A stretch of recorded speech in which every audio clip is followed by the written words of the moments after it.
Elle pensait trouver le bonheur, elle a surtout trouvé les ennuis. Fatima, candidate sympathique et survoltée de l'amour et dans le pré-14, s'est envolée en direction de l'Occitanie pour tenter de séduire Didier. Si les deux complices roucoulent pour l'heure dans les étables, difficile de savoir si leurs sentiments tiendront le cap face à l'arrivée d'Isabelle, l'autre prétendante de l'éleveur de bovins. Invité sur le plateau de Touche pas à mon poste le vendredi 4 octobre 2019, impossible d'en savoir plus. En revanche, maman célibataire, elle a tenu à évoquer sa détresse familiale. Personne ne m'a défendu, a-t-elle expliqué la gorge nouée. Si est moi-même qui me défend. Moi et ma famille. Vous savez ce qui m'a fait le plus mal au cœur?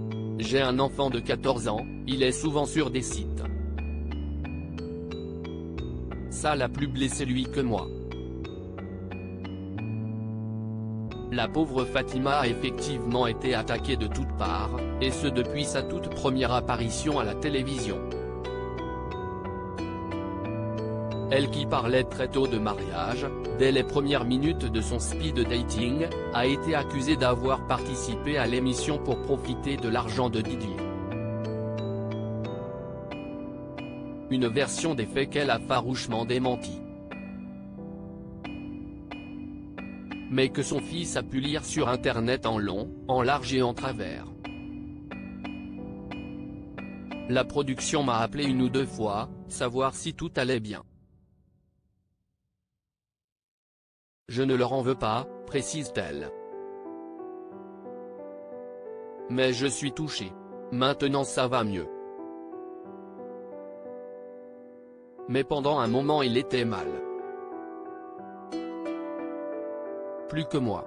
Qu'il se rassure, sa maman est favorite du programme, loin devant le reste du casting.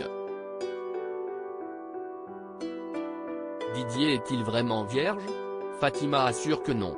Dès la diffusion du portrait de Didier, la situation était claire, pas une petite amie à l'horizon, pas même une expérience fugace par le passé. L'éleveur se disait vierge. Et pourtant, interrogée à ce propos, Fatima a assuré que son chéri, comme elle l'appelle dans les épisodes, a menti à ce propos. Moi, je vais vous dire.